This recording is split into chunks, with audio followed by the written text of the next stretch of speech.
Hindi halos mapigilan ni Yvonne ang saya nang makapasok siya sa isang kilalang medical school. At higit pa roon, nakakuha pa siya ng scholarship. Para sa kanya, parang panaginip na nagkatotoo yon. Siya at ang kanyang ina na si Sarah ay mag-isa na lamang sa buhay.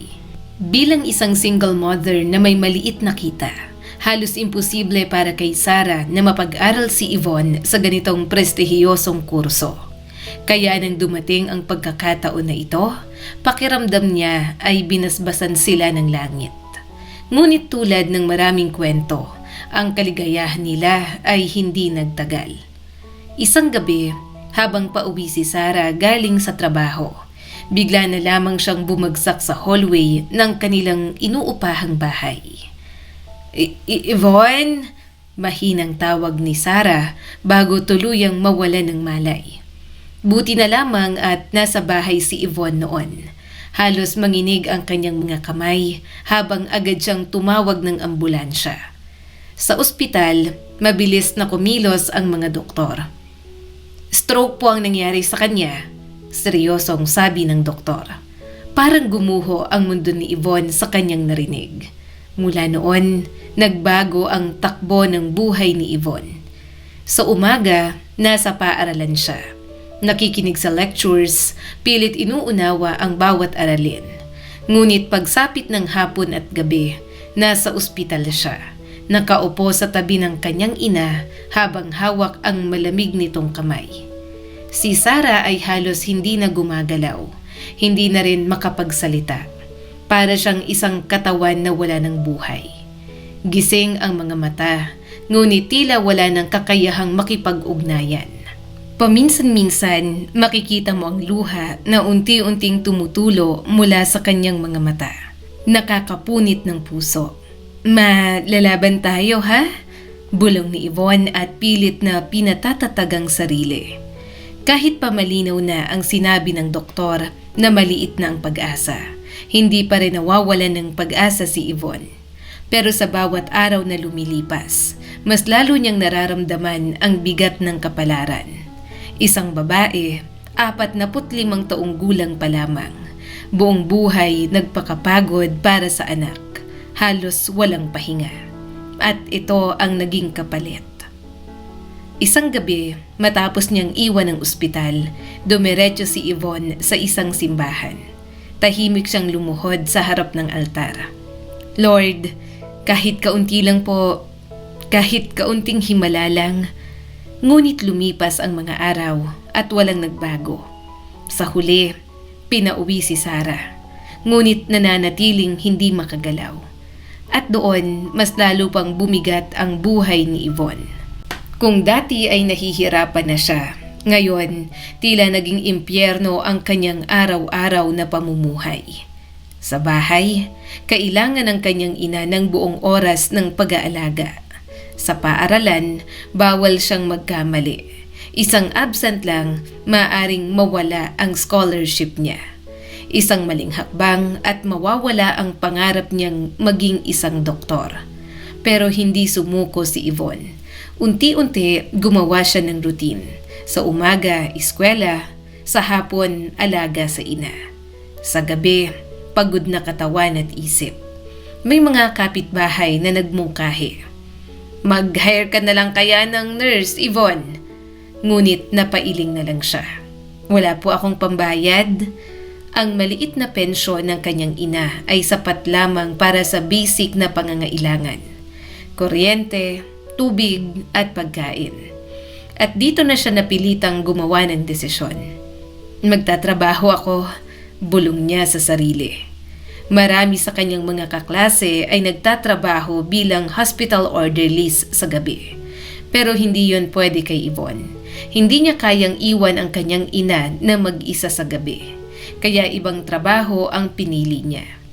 Tuwing gabi, naglilinis siya ng mga pasilyo at hagdan sa 2 kalapit na apartment building. 2 hanggang 3 oras bawat gabi. Tahimik, pagod, ngunit sapat para makabili ng gamot at kaunting pagkain. Isang gabi, habang nililinis niya ang hagdan, may nangyaring hindi niya inaasahan. May pumasok na isang babae at isang binatang lalaki. Biglang nasagi ng lalaki ang timba ni Yvonne at tumapo ng tubig. Nabasa ang mamahaling sapatos nito. OMG! Sigaw ng babae. Ano ba yan? Bakit may timba dito? Hindi to rin nakadaan ng maayos. Kalmadong pinunasan ni Yvonne ang sahig. Hindi naman po dinadaanan ng sasakyan to, ma'am. Nilalakaran lang po. Dapat nag-iingat. Napataas ang kilay ng babae. Timothy, narinig mo ba yon? Sumasagot pa siya, oh. Tahimik ngunit matatag ang boses ni Yvonne. Bakit po ako magsasorry? Siya po ang nakatumba ng timba ko. Nadagdagan pa po ang trabaho ko. Saglit na natahimik ang binata. Pagkatapos ay ngumiti ito ng nahihiya. Sorry. Ako talagang may kasalanan. Lutang lang ako kanina. Ano ba yan, Timothy? Galit na sabi ng babae. Sinira ng babae yan ang sapatos mo. Alam mo ba kung magkano yan? Okay lang yan, sagot ng binata. Matutuyo din to. Pagkatapos, humarap siya kay Yvonne. Pasensya na, dadagdagan ko pa tuloy ang trabaho mo. Tahimik lang na tumango si Yvonne. Ngunit bago umalis, matalim ang tingin ng babae sa kanya at tila may banta sa kanyang mga mata. Hindi yon gaanong pinansin ni Yvonne, kaya kahit tinawagan siya ng supervisor ng building kinabukasan, parang wala na siyang pakialam. May nagreklamo sa'yo, sabi nito. Hindi siya nabahala. Ipinaliwanag niya ang nangyari. Si Miss Suarez ba? Buntong hininga ng lalaki. Nako, kilala na yan. Mahirap pakisamahan. Kahit sa opisina, reklamo ng reklamo. Ganun po ba? Basta iwasan mo na lang siya. Kayang-kaya niyang umabot hanggang mayor kung gugustuhin niya. Napailing na lang si Yvonne. Sige po, iiwasan ko na lang. Magkalipas ang ilang araw.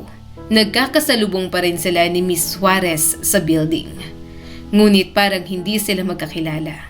Paminsan-minsan, tinitingnan lang siya nito mula ulo hanggang paa. May halong pangmamaliit. Napansin din ni Yvonne, palaging may kasamang iba't ibang lalaki si Miss Suarez. Ngunit wala siyang pakialam. Hindi yon ang problema niya. Akala niya doon na matatapos ang lahat. Na hindi na sila muling magkakasalubong sa paraan na makakaapekto sa kanya. Pero nagkamali si Yvonne. Sa pagsasimula ng bagong semester sa medical school, may bagong professor na dumating. At ito ang bago ninyong instructor sa philosophy. Pagpasok pa lang ng babae sa classroom, nanlaki ang mata ni Yvonne. Siya? Si Miss Suarez. Hindi naman gaanong pinapansin ng mga estudyante ang philosophy. Para sa kanila ay minor subject lang ito. Madali lang ipasa. Walang bumabagsak dito noon. Pero iba si Miss Suarez. Grabe siyang mag-demand. Recitation, requirements, pressure. Halos manginig ang mga estudyante sa takot sa exam. At si Yvonne mas lalong kinabahan. Dahil alam niya na kilala siya ni Miss Suarez. At hindi siya nito nakalimutan. Matalim ang tingin ng guro kay Yvonne. May halong lamig at pangmamaliit sa kanyang mga mata. Pero sa kabila nito, hindi nawalan ng pag-asa si Yvonne. Ayos lang, basta maghanda lang ako ng mabuti, bulong niya sa sarili. Araw-araw, todo-todo ang kanyang paghahanda. Isinusulat niyang bawat lecture. Ginagawa ang lahat ng essays at hindi siya uma-absent kahit minsan. Sa kabila ng sobrang pagod mula sa pag-aaral, pag-aalaga sa kanyang ina at pagtatrabaho sa gabi, pinilit pa rin niyang manatiling mahusay sa klase. Dumating ang araw ng exam. Halos lahat ng estudyante ay kinakabahan. Good luck! Mahinang bulungan sa loob ng classroom. Isa-isang tinawag ang mga estudyante. At tulad ng inaasahan, halos lahat ay pumasa.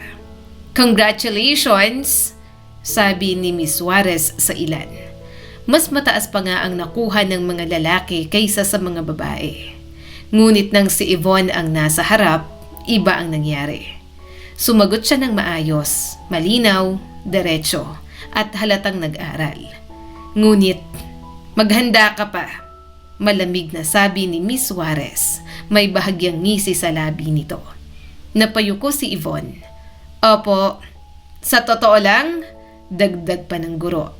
Malaki ang duda ko kung papasa ka. At pagkatapos, isang ngiting tila may lason. Mas mabuti pang huwag mo nang pahirapan ang sarili mo at ako. Gawin mo lang kung ano ang kaya mo. Maglinis ng sahig. Parang sinaksak ang puso ni Yvonne sa narinig. Ngunit hindi siya sumagot. Tahimik siyang tumayo at lumabas ng silid. Habang naglalakad sa hallway, mabilis ang tibok ng kanyang puso. Gagantihan niya ba ako? Mahina niyang bulong. Napapaisip si Yvonne. Para saan? Dahil lang nabasa ang sapatos ng kasama niya? Parang walang katwiran, pero yun nga ang nangyari. Sa buong klase, si Yvonne lang ang hindi pumasa sa philosophy. Hindi sa unang exam, hindi sa pangalawa, kahit sa pangatlo, bumagsak pa rin siya. Nagulat ang buong faculty, pati ang dean. Imposible, pumapasa naman siya sa lahat ng subjects, bulong ng ilan. Ang lalo pang nakakainis, alam ni Yvonne na pinag-aralan niya ang lahat. Pero tuwing sasagot siya, dinaragdagan siya ni Miss Suarez ng kung ano-anong tanong. At kahit nasasagot niya yon, hindi pa sapat. Malamig na sagot ng guro. Ngayon, haharap na siya sa isang komite. Ang huling pagkakataon. Sa 10 beses, inulit ni Yvonne ang lahat ng lectures sa philosophy. Paulit-ulit, halos kabisado na niya. Pero hindi doon natatapos ang kanyang araw. Kailangan pa rin niyang maglinis ng mga pasilyo, mag-alaga ng kanyang ina, at magtiis sa pagod at gutom. Habang pinapalitan niya ng damit ang kanyang ina, nakangiting nagsalita si Yvonne. Ma, kaya natin to, ha? Pero sa totoo lang, sa loob niya, unti-unti na siyang nawawala ng pag-asa. Handa na siyang tanggapin na maaaring matanggal siya sa medical school. Masakit, pero ano pa nga bang magagawa niya? Magreklamo? Kanino? Kay Miss Suarez na isang respetadong guro. At siya, isa lang sa napakaraming estudyante. At ayon sa records, hindi pa raw siya ganun kasipag. Dumating ang araw ng retake exam. Sa harap niya ang komite. Isang batang associate professor, si Miss Suarez, at ang pinuno ng philosophy department na si Mrs. Roa. Kilala si Mrs. Roa sa buong paaralan. Mabait, magaling magturo, kayang gawing interesting ang kahit boring na subject, at hindi siya terror sa exams. Mahal siya ng mga estudyante. Siya ay nasa edad 50 na. Maganda pa rin, maayos ang tindig, ngunit may lungkot sa kanyang mga mata. Balita ng iba, mag-isa niyang pinalaki ang kanyang 2 anak matapos siyang iwan ng asawa. At mula noon, pinili niyang mamuhay mag-isa. Kabaliktaran ni Miss Suarez, na laging napapalibutan ng mga lalaki. Ngunit sa sandaling yon, walang halaga ang mga kwentong yon, dahil ang mahalaga ay ang exam. Pumasok si Yvonne sa maliit na silid. Tahimik, ramdam ang tensyon. Tumango si Miss Suarez sa mesa. Kumuha ka ng exam ticket. Dahan-dahang lumapit si Yvonne. Kinakabahan pero sinubukan niyang maging matatag. Pinag-aralan ko to, kaya ko to, bulong niya sa sarili bago kinuha ang papel. At nang makita niya ang tanong, parang tumigil ang mundo. Hindi. Yun ang tanong na iniwasan niya. Yung hindi niya gaanong napagtuunan ng pansin. Yung nakalimutan niya sa gitna ng dami ng inaaral. Umupo siya sa harap ng komite. Nag-iisip, pinipilit alalahanin ang sagot. Pero wala. Blanko. Ang batang professor nagbabasa lang ng magazine. Si Mrs. Roa, tahimik na nakatingin sa labas ng bintana. At si Miss Suarez nakatingin sa kanya. May mapanuyang ngiti. May 10 minuto ka lang, sabi ni Miss Suarez. Pwede ka na ring umalis ngayon at tanggapin ang kapalaran mo. Napakgat labi si Yvonne. Napailing siya at kunwaring nagsusulat. kahit wala siyang maisulat. Napansin niya si Mrs. Roa. Tumingin ito kay Miss Suarez at muli kay Yvonne. Parang may napansin. Bigla itong tumayo. Sandali lang. Lumabas siya ng silid. Makalipas ang 2 minuto, bumalik siya. Miss Suarez, kailangan ka sa opisina ng Dean. Urgent. Tumaas ang kilay ni Miss Suarez. Ngayon? Oo, importante. Wala siyang nagawa kundi ang sumunod. Pagkalabas ni Miss Suarez, agad lumapit si Mrs. Roa kay Yvonne. Tiningnan ang papel. At eto ang sagot. Mabilis niyang binigas ang mga ideya. Isulat mo, ganito. Nagulat si Yvonne. Pero agad siyang sumunod. Habang nagsusulat, unti-unti niyang naalala. Alam ko pala to. Iba lang ang pagkakatanong. Matapos yon, bumalik si Mrs. Roa sa kanyang upuan. Tulad ng dati, wala kang nakita, sabi niya sa batang professor. Wala naman, sagot nito at walang pakialam. Ilang sandali pa ay bumalik si Miss Suarez, mukhang naiinis. Pwede ko namang pirmahan yon mamaya, reklamo niya. Kailangan ngayon, kalmadong sagot ni Mrs. Roa. Pagkatapos, tumingin siya kay Yvonne. Handa ka na bang sumagot? Opo, agad na sagot ni Yvonne. May kumpiyansa na ngayon ang kanyang boses. Habang sumasagot siya, napansin ni Miss Suarez na nagbago ang kanyang ekspresyon. Mula sa kumpiyansa, naging pagkagulat. At unti-unting napalitan ng galit. Pinakopya mo ba siya? Pabulong ngunit matalim na tanong ni Miss Suarez, halatang galit. Hindi, kalmadong napangiti si Mrs. Roa. Binabantayan namin siya, hindi ba? Tumingin siya sa batang professor. Tumango lang ito at walang pakialam. Sa huli, pumasa si Yvonne sa philosophy. Kahit pilit iginiit ni Miss Suarez na hindi siya dapat bigyan ng mataas na marka. Ni hindi man lang lagpas sa 3. Pero para kay Yvonne, panalo na yon. Matalim ang tingin sa kanya ni Miss Suarez, punong-puno ng galit. Pero wala na yung epekto kay Yvonne. Hindi na niya ito muling makakaharap sa klase. At hindi na siya muling mahihirapan dahil dito. Tahimik na lumapit si Yvonne kay Mrs. Roa habang palabas. Salamat po, pabulong niyang sabi. Ngunit tila hindi yon narinig ng matandang guro. Naglakad lamang ito ng diretsyo. Parang walang nangyari. Ganon si Mrs. Roa, makatarungan at mabuting tao. Bago pa man ang exam, inalam na niya ang sitwasyon ni Yvonne. Alam niyang hindi magiging hadlang ang philosophy sa pangarap nito. Kaya sa paraang tahimik, tinulungan niya ito. Nagpatuloy si Yvonne sa kanyang pag-aaral. Wala nang naging problema sa exams, ngunit hindi pa rin gumagaan ang kanyang buhay. Nanatiling may sakit ang kanyang ina. At habang tumatagal, lalong lumiliit ang pag-asa na ito ay gagaling pa. Samantala, si Miss Suarez nasangkot sa isang iskandalo. Muli na naman itong nahulog sa isang relasyon, ngunit iniwan siya ng kanyang mas batang kasintahan. At sa desperasyon, sinubukan niya itong bawiin. Pati ang asawa ng lalaki, hinarap niya.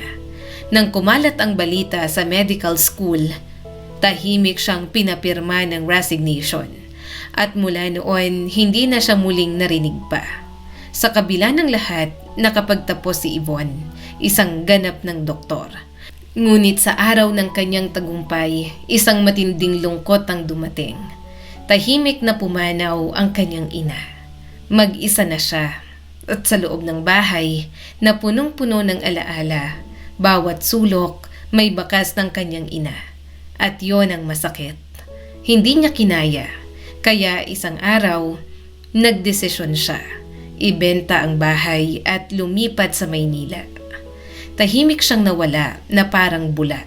Lumipas ang mga taon, si Mrs. Roa hindi na nagtuturo. Malapit na siyang mag-70.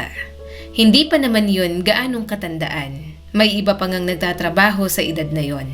Pero ang kanyang katawan ay unti-unti nang nanghihina. Nung una inisip niyang normal lang yon dahil sa edad, pero nang lumala, nagpatingin siya sa doktor at doon niya nalaman may tumor siya sa utak.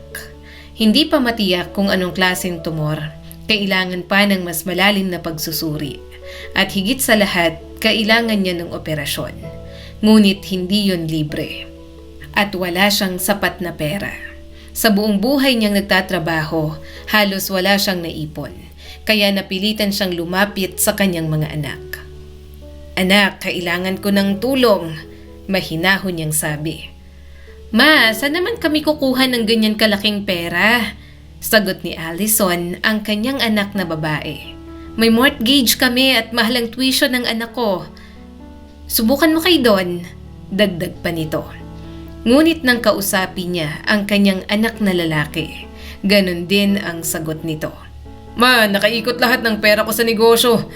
Wala akong extra. Pwede ka namang pumila sa waiting list. May kota naman siguro ang gobyerno." Parang sinaksak ang puso ni Mrs. Roa. Ganito na lang ba? Nakalimutan na ba ng mga anak niya ang lahat? Oo, totoo. Nakatayo na sila sa sarili nilang paa. Pero sino ba ang nagbigay ng pundasyon? Nung iniwan sila ng asawa niya. Si Allison ay 5 taong gulang at si Don ay 7. Maliit lang ang sustento at hindi pa regular. Kaya si Mrs. Roa ipinagkait ang lahat sa sarili para lang masigurong may makakain ang mga anak niya. May maayos na damit, may edukasyon. Mula sa labas, mukha siyang maayos. Desente, eleganteng manamit. Pero ang totoo, iisa lang ang sapatos na ginagamit niya sa loob ng ilang taon. Ang mga stockings niya madalas punit at minsan ay wala na siyang pambili. Hindi siya nagpapagawa ng buhok. Lagi lang nakapusod, pero maganda naman yon. Yon ang kanyang tanging kayamanan. Walang nakakaalam na ang gamit niyang shampoo ay pinakamura. At minsan dinadagdagan pa ng pinaglagaan ng bulaklak para magmukhang maayos. Hindi rin siya gumagamit ng mamahaling makeup. Hindi dahil ayaw niya, kundi dahil hindi niya kaya. At ang murang produkto nagpapakatilang sa kanyang balat. May isang pabango na gusto niya, yung ginagamit ni Miss Suarez noon. Pero hindi niya kailanman nabili. Wala rin siyang hikaw. Hindi dahil ayaw niya, kundi dahil wala siyang pambili. At wala ring lalaking magbibigay sa kanya nun. Oo, maayos ang sweldo niya bilang department head. Pero 2 ang anak niya at siya lang ang bumuhay sa kanila. Pinag-aral niya si Allison sa mamahaling review centers para makapasok sa pangarap nitong universidad. At si Don, tinulungan niyang makapagsimula ng negosyo. Nag-loan pa siya at nagbayad ng halos 5 taon. Ngunit ngayon, nang siya na ang nangangailangan, parang wala na siyang anak. Masakit? Hindi niya alam kung alin ang mas matindi. Ang sakit sa puso o ang sama ng loob. At hindi lang yun emosyonal, pisikal din. Sumasakit ang ulo niya na parang sasabog. Kaya napilitan siyang uminom ng pinakamurang gamot. Dahil ang mas malakas, kailangan ng reseta at wala pa siyang kompletong diagnosis. Wala siyang malapitan, wala siyang kasama. Lumilipas ang mga araw na parang ulap. Tuwing umaga, iinom siya ng gamot. Susubukang maglinis ng bahay, pero madalas nalalaglag ang mga gamit sa kanyang kamay. Ang pinakamasakit, ang hindi niya alam kung ano ang mangyayari. Gaano pa siya tatagal. Paminsan-minsan, dumadalaw ang kanyang mga anak. "Ma, kumusta ka?" tanong nila. Parang walang nangyayari. Pinaghahandaan niya pa ang mga ito ng pagkain. Nagluluto ng cake gaya ng dati. Nagkukwentuhan sila, ngunit hindi na niya binabanggit ang tungkol sa pera. At sila rin hindi na nagtanong. Si Allison tuwing bumibisita, may dalang kung ano-anong herbal at supplements. "Ma, ito galing tong abroad, nakakatulong daw to." Sabi niya, inilapag ang mga bote sa mesa. Ngunit alam ni Mrs. Roa, hindi yun sapat. Samantalang si Don, lagi na lang may reklamo. Ang taas na ng presyo ngayon. Ang hirap ng suppliers, ang mga customer ang babastos. Tahimik lang na nakikinig si Mrs. Roa. Paminsan-minsan tumatango. Minsan nagbibigay ng payo. Kung kailangan, nakikiramay. Ano pa nga bang magagawa niya? Mga anak niya ang mga yon at sa loob niya, halos maiyak na siya sa awa sa sarili. Pero hindi niya kailanman ipinakita yon. Hindi siya nagreklamo, hindi siya nagsalita tungkol sa sakit, sa takot, sa paghihirap. At ang mga anak niya, hindi rin napansin o baka pinili lang nilang hindi pansinin. Unti-unti, kinumbinsi nila ang sarili nila na hindi naman ganun kalala ang kalagayan ng kanilang ina. Hanggang sa isang araw, bumagsak si Mrs. Roa. Pumunta lang siya sa tindahan para bumili ng gatas. Yon ang huling malinaw niyang alaala. Pagpasok niya sa supermarket, biglang umikot ang kanyang paningin. Nahilo siya at biglang dumilim ang paligid. Nagising siya sa ospital. Isang batang doktor ang mahabang nagpaliwanag. Ma'am, hindi niyo na pwedeng pabayaan ang kalagayan ninyo. Kailangan niyo ng gamutan. Tumango lang si Mrs. Roa. Oo, may gastos po pero mas mahalaga ang kalusugan, dagdag pa ng doktor. Napabuntong hininga si Mrs. Roa. Saan naman ako kukuha ng pera? Buong buhay siyang nagtrabaho ng marangal. Ngunit ngayon, parang wala rin palang naipon. Pwede naman po tayong gumawa ng diagnostic surgery, paliwanag ng doktor. Libre po yun pero may risk. Baka lalo pang lumala ang kondisyon ninyo. Kailangan niyo po ng special na kagamitan at isang mahusay na surgeon. Pero hindi po yun sakop ng insurance ninyo. Naiintindihan ko, mahina niyang sagot. Pero wala talaga akong pera. Paano po ang mga anak ninyo, asawa o kamag-anak? Tanong ng doktor. Bahagya lamang siyang umiling. Hindi na niya kailangang magsalita. Ano pa nga ba ang sasabihin niya? Na ang anak niya, hindi na niya maaasahan? Na ang asawa niya, matagal nang wala? Na wala siyang ibang kamag-anak? At ang mas masakit, ayaw niyang mamalimos. Hindi yon kayabangan, kundi yon ang nakasanayan niyang buhay. Sariling sikap, sariling laban. Kahit nasa ospital, hindi niya inistorbo ang kanyang mga anak. Alam niyang si Allison nasa biyahe na naman kasama ang pamilya. At si Don nasa beach kasamang asawa at anak. Bakit ko pa sila aabalahin? Bulong niya sa sarili. Masisira lang ang kasiyahan nila. At isa pa, alam niyang hindi rin naman tutulong ang mga ito. Matapos ang 5 araw sa ospital, naghanda na siyang umuwi. Tinanggap na niya na wala na talagang magagawa. Ngunit bago siya makaalis, may kumatok sa pinto. Ma'am, pumasok si Dr. Alvarez. Mukhang excited. May magandang balita ako. Napatingin si Mrs. Roa. Bukas may darating na sikat na surgeon mula sa Germany, si Dr. Kalman. Sa totoo lang, hindi ko pa siya gaanong kilala pero sabi ng mga kasamahan ko, mahusay daw siyang neurosurgeon. Isang araw lang siya dito. Imagine niyo yon? Na-schedule na kita para sa consultation. Bahagyang napangiti si Mrs. Roa. Baka naman sobrang mahal niyan, Doc. Kahit na. Sagot ni Dr. Alvarez. Hindi masasayang ang consultation. Napabuntong hininga si Mrs. Roa. Sa totoo lang, wala na siyang pag-asa. Tinanggap na niya ang kanyang kapalaran. Pero para hindi masaktan ng doktor, pumayag siya. Na-delay ang kanyang discharge ng 1 araw.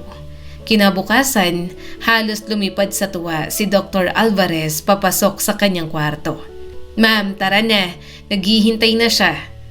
Grabe, hindi ko to inaasahan. Akala ko lalaki ang surgeon pero babae pala. Bahagyang napangiti si Mrs. Roa. Talaga, baka naman nagbibiro ka lang, Doc. Hindi, bata pa siya. Pero sobrang galing daw. Kanina lang nagkausap na kami. Hindi ba siya foreigner? Kailangan ba nating mag-German? Tanong ni Mrs. Roa. Napangiti si Dr. Alvarez. Hindi na, Pilipina siya. Apelyido lang ng asawa niyang foreign. Dito rin siya ipinanganak, dito lumaki. Ganun ba? Napataas ang kilay ni Mrs. Roa. At ilang sandali pa, nasa loob na siya ng opisina ng sikat na neurosurgeon. Tama nga si Dr. Alvarez. Bata pa ito, payat, maliit. Hindi mo agad iisipin na isa siyang neurosurgeon. Pero sa kanyang mga mata, may talas. Sa kanyang mga kamay, may lakas. Habang binabasa nito ang medical records ni Mrs. Roa, tahimik lang ang dalawa.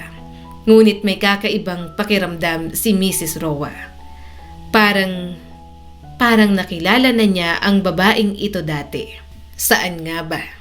Sa wakas, ibinaba ni Dr. Kalman ang mga papel. Tumingin siya ng diretsyo kay Mrs. Roa. Malinaw na sa akin ang lahat, mahinahon niyang sabi. Hindi madali ang kaso mo, pero hindi na natin pwedeng ipagpaliban. Kailangan mo na ng operasyon.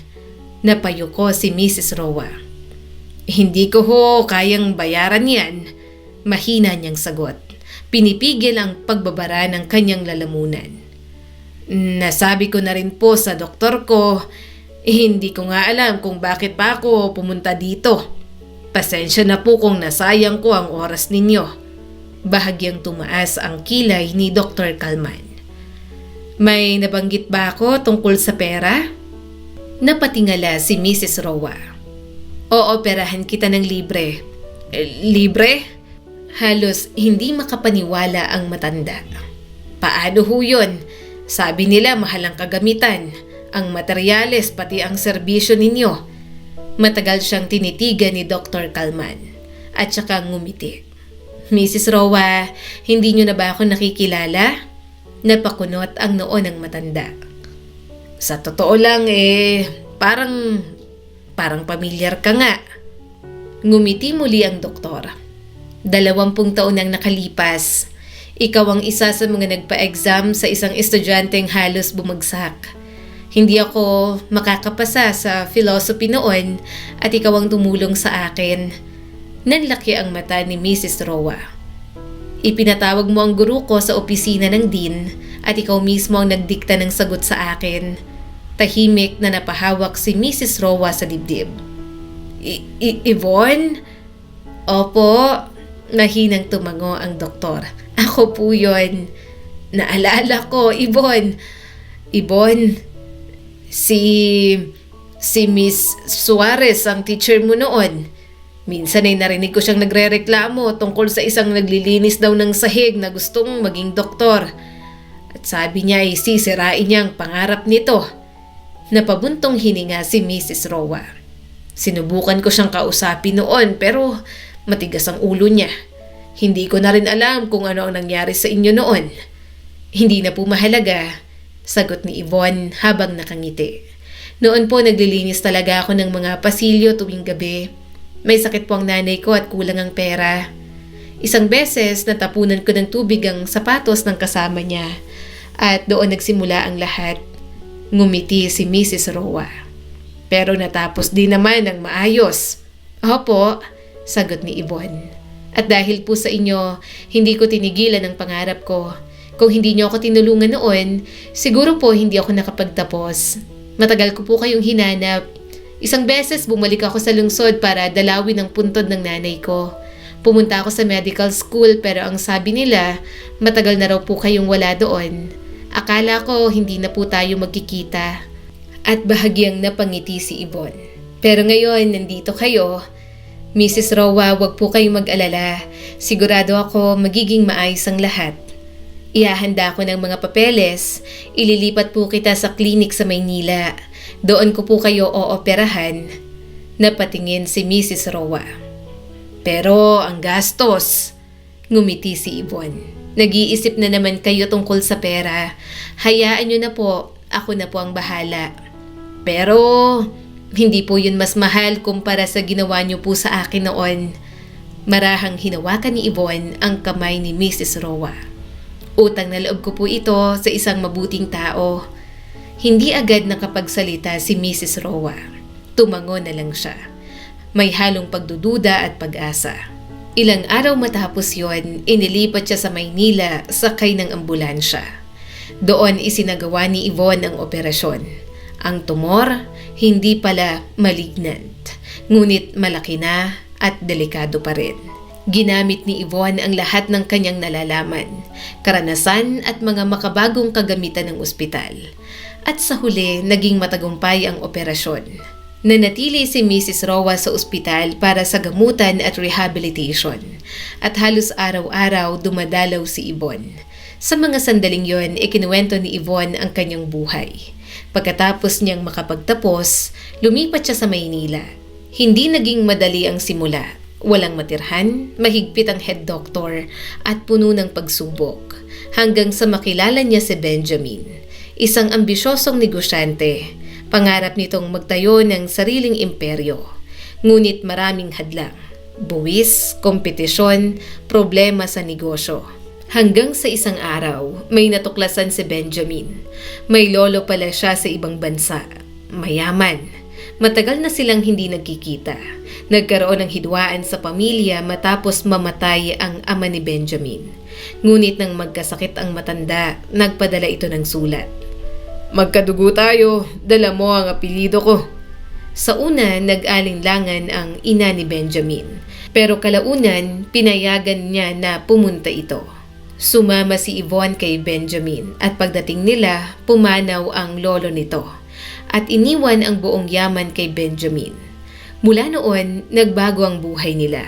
Pinamunuan ni Benjamin ang negosyo at si Yvonne nagpatuloy sa kanyang propesyon. Nag-aral siya muli, nag-training at natuto mula sa mga eksperto. At unti-unti, naging isa siyang kilalang neurosurgeon. Nagkaroon ng sariling klinik, ngunit hindi niya kinalimutan ang Pilipinas. Bumalik siya para tumulong. Ngayon, may anak na sila ni Benjamin. Magandang bahay, komportableng buhay. Ngunit sa kabila ng lahat, may kulang. Maganda sa abroad, sabi ni Yvonne. Pero iba pa rin ang tahanan. Napangiti si Mrs. Roa. Sigurado akong magiging maayos din ang lahat para sa iyo dito. Sa loob ng 2 buwan, si Yvonne lang ang dumadalaw kay Mrs. Roa. Hanggang sa isang araw na itanong niya, "Ma'am, kumusta po ang mga anak ninyo?" Napabuntong hininga ang matandang babae. Tumatawag naman sila. Tinatanong kung kailan ako uuwi. Hindi ba sila bumisita? Tanong ni Yvonne. Malapit lang naman dito. Iwinagayway lang ni Mrs. Roa ang kamay. Sa wakas, hindi na niya napigilan. Ikinuwento niya ang lahat. Kung paano siya iniwan, kung paano siyang hindi tinulungan, kung paano nila binaliwala ang lahat ng sakripisyo niya. Tahimik na nakinig si Yvonne. Sa araw ding yon, hinanap ni Yvonne ang contact details ng mga anak ni Mrs. Roa. Nakita niya ito sa medical records, mga emergency contact. Una niyang tinawagan si Allison. "Hello, ako si Dr. Yvonne Calman." Mahinahon niyang pakilala. "Tumatawag ako tungkol sa nanay mo?" Ipinaliwanag niya ang lahat. Komplikadong operasyon pero naging matagumpay naman. Pwede na siyang ma-discharge pero kailangan niya ng bantay. Hindi pa siya pwedeng mag-isa. Mahihirapan siya sa paglilinis, pagluluto, kahit paliligo. Mga 6 na buwan siyang mangangailangan ng tulong. Saglit na natahimik ang kabilang linya. 6 na buwan? Gulat na tanong ni Allison. "Alam mo ba kung magkano ang caregiver? Hindi ko afford yan." Bahagyang kumunot ang noo ni Yvonne. Pero kailangan niya talaga ng tulong. At higit sa lahat, kailangan niya ng positive environment. "Alam ko," putol ni Allison. "Pero hindi ko trabaho na pasayahin siya." Napabuntong hininga si Yvonne. "Kailan siya madi-discharge? Kukunin ko na lang siya." Dagdag ni Allison at tila walang pakialam. Ibinigay ni Yvonne ang schedule. Ngunit ramdam niya, hindi susundin ni Allison ang kanyang mga payo. Pagkatapos, tinawagan niya si Don. Ngunit tulad ng inaasahan, nagpalusot din ito. "Busy ako, si Allison ang bahala. Mas bagay naman sa kanya at babae siya." Doon tuluyang naintindihan ni Yvonne. Hindi talaga kailangan ng mga anak ni Mrs. Roa ang kanilang ina. Napakasakit isipin, isang mabuting tao na ganito ang natatanggap na kapalit. Napaisip si Yvonne. Gusto niyang imungkahi na manatili na lang si Mrs. Roa sa Maynila. Pwede niya itong alagaan at pwede silang kumuha ng nurse. Ngunit alam niyang uuwi at uuwi pa rin ang matanda. At tama nga siya. Yvonne, salamat sa lahat. Malungkot na ngiting sabi ni Mrs. Roa. Pero gusto ko pa rin umuwi. Iba pa rin ang nasa sariling bahay. Hindi na pinilit ni Yvonne. Hindi niya na sinabi ang naging usapan nila ng mga anak nito. Pero ramdam ni Mrs. Roa na wala na siyang aasahang tulong. Dumating ang araw ng pag-uwi. Dumating si Allison. Nagpaalam si Yvonne kay Mrs. Roa. Mainit ang kanilang naging yakap. Mag-usap po tayo lagi, sabi ni Yvonne. Oo, tugon ng matanda. At naghiwalay sila. Pagdating sa apartment, tahimik, malungkot, ngunit maya-maya may kumatok sa pinto. Magandang araw po, ako po si Mary, caregiver po ninyo. Napakunot ang noo ni Mrs. Roa. Caregiver? Pinadala ka ba ni Allison o ni Don? Umiling ang babae. Hindi po, si Dr. Yvonne Calman po ang nag-hire sa akin. Nanlaki ang mata ni Mrs. Roa. Agad niyang tinawagan si Yvonne. Doktora, bakit mo ginagawa ito? Nanginginig ang boses niya. Sobra-sobra na ang ginawa mo para sa akin. Pati caregiver, napakamahal niyan. Ngumiti si Yvonne sa kabilang linya. Mrs. Roa, mas mahalaga kayo kaysa sa pera. Huwag niyo po akong tatanggihan, magagalit po ako kapag tumanggi kayo. At kung hindi niyo ako tinulungan noon, wala po ako sa kinalalagyan ko ngayon. Hayaan niyo po ako. Ako na po ang bahala. Mananatili si Mary hanggat kailangan ninyo. Tahimik na napaluha si Mrs. Roa. Sa wakas, tinanggap niya ang tulong dahil alam niyang hindi na niya kayang mag-isa. Lumipas ang 6 na buwan, unti-unting bumuti ang kalagayan ng matandang babae. Hindi man perpekto ngunit sapat upang mabuhay ng maayos. Patuloy silang nag-uusap ni Yvonne na parang mag-ina. Si Yvonne nakatira sa Maynila kasama ang kanyang pamilya. At paminsan-minsan tumatawag din sina Allison at Don. At sa kabila ng lahat, masaya pa rin si Mrs. Roa na marinig ang boses nila. Dahil isa siyang ina. At tulad ng isang ina, pinili niyang magpatawad. Hindi siya nagtanim ng galit, hindi siya nagkimkim ng sama ng loob. At doon, bumalik sa kanya ang kabutihan. Sa hindi inaasahang paraan, parang isang himala, parang sagot ng langit, dahil sa mundong ito, may isang katotohanan na hindi nagbabago. Ang kabutihan, laging bumabalik. Sa buhay, maaaring hindi agad natin makita ang bunga ng ating kabutihan. Minsan, akala natin, walang kapalit ang ating sakripisyo, na nakakalimutan tayo ng mundo at ng mga taong mahal natin. Pero tandaan natin, ang bawat kabutihang ginagawa mo, may patutunguhan. Maaaring hindi ito manggaling sa inaasahan mong tao. Maaaring hindi sa oras na gusto mo. Pero darating ito sa tamang panahon, sa tamang paraan, dahil ang kabutihan hindi kailanman nasasayang. Muli ako po si Skylar Guro at sana may bago na naman kayong natutunan sa kwento natin ngayon. Maraming salamat po.